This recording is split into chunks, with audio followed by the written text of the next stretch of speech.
So the four phases that we're going to identify today is just that. Anybody you know 55 and older, they've got communities.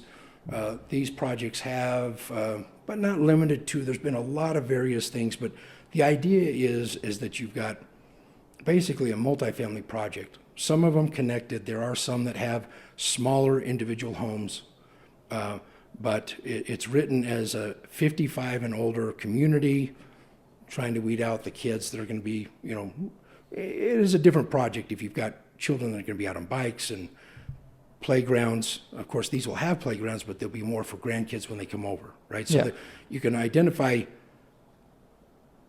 in your own mind, think of what it would be different than a multifamily project that anybody could live there with the types of amenities, clubhouse, maybe a larger clubhouse that you could have guests and people over and things like that, right? And one interesting thing about that that has come, and the exact figures aren't as important other than maybe a normal multifamily project where people are going to live 2-3 years. Yeah. And they're moving on either to a home or another project. The opportunities come up. They've moved on. They maybe got a couple kids. Now they need to get a bigger place. That age group and the rest of the market in multifamily is 2-3 years, and they're moving on. And in the 55 and older community, at the level that we're talking about now, where people are choosing to move there, they were empty nesters. They're saying, hey, let's get rid of this big house. We're going to move in and have a better, maybe a lifestyle, travel a little bit more. They're staying there at least around 7 years, 7-8 years, and it works out. I think it's one of those things that probably doing all those things, they're still working, they're still playing and traveling. Yeah. You blink, 5 years goes by, another 5 years, you're 10 years. The average is around 7 years living at 55 and older. Mm-hmm. And I think that makes sense from that standpoint. Then there's the secondary, 55 and older, right? So the second class that we define here is,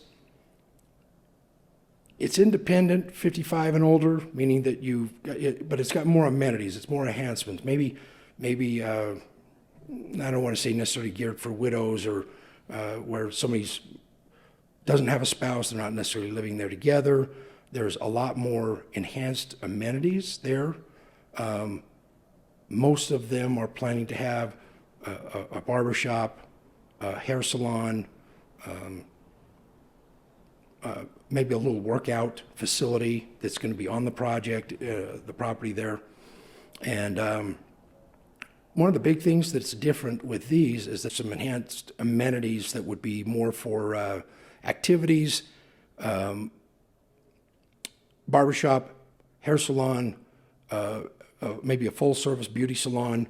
There'll be more activities, classes that may include pottery or making things. Maybe have that bingo. A lot of activities that are geared around it. I think one of the big things that probably separates them is that there is generally a facility that maybe instead of having a full kitchen in each one of the units, there's smaller kitchenettes that people could warm up food or do things. But the second tier of senior housing would be 55 and older with a commercial grade type kitchen that people can come in, maybe have like you see in some of these restaurants. They've got the cafeteria, the buffet that they can get stuff, but you can also maybe for breakfast go over and order an omelet or have pancakes made and have some variety that way. And that would be kind of that second level. It's where people aren't leaving as much. This is kind of where they're at, and they enjoy being in this community, right? And so that's the second level. Now, the third level is kind of that next level that we talked about before, an assisted living, but independent living. My daughter works at one of these facilities. People actually may have their own car. They may be able to come and go as they want. They're fully independent. If they want to plug into the amenities or entertainment or things like that going on, they can do that. And at the same time, at least at her facility, which will go into the next one, but as they're getting, and maybe as they need some of the help with medications or even a shower, there's people there that are staffed. We're talking and not just a staff of amenities or having third-party barbershops and salons and things like that. There's going to be actual staff members there helping. And so just identifying that, you can kind of imagine what that would take as you're looking at different opportunities to do developments with this. That's really the key of why we're trying to point out this stuff. Not to tell you how to run these facilities, but say, okay, I've got a good idea, I think, of what my niche is going to be to provide this. Now, obviously, the fourth stage, which is the same type of facility my daughter works at, they've got two parts of it. One that's a little more independent, the other where it's maybe a little more guarded. They've got more staff members for that wing of the facility. Memory care, they're going and trying to get maybe just the basics, not classes on pottery, but classes on cognitive things that maybe are helping them, plug in and still have independence as it's gradually getting less and less that they can just do for themselves and have that full transition. Now, what would be the big difference? You're probably going to have not just helpers there in some level, they're going to have a skilled care facility type CNA practitioners, medical assistants, probably a registered nurse, and probably a full-time administrative staff there that can handle or get a hold of family if there's issues of emergency and so on and so forth. Obviously, each one of these as you progress forward is going to have a higher operating cost and a different business model that all folds in.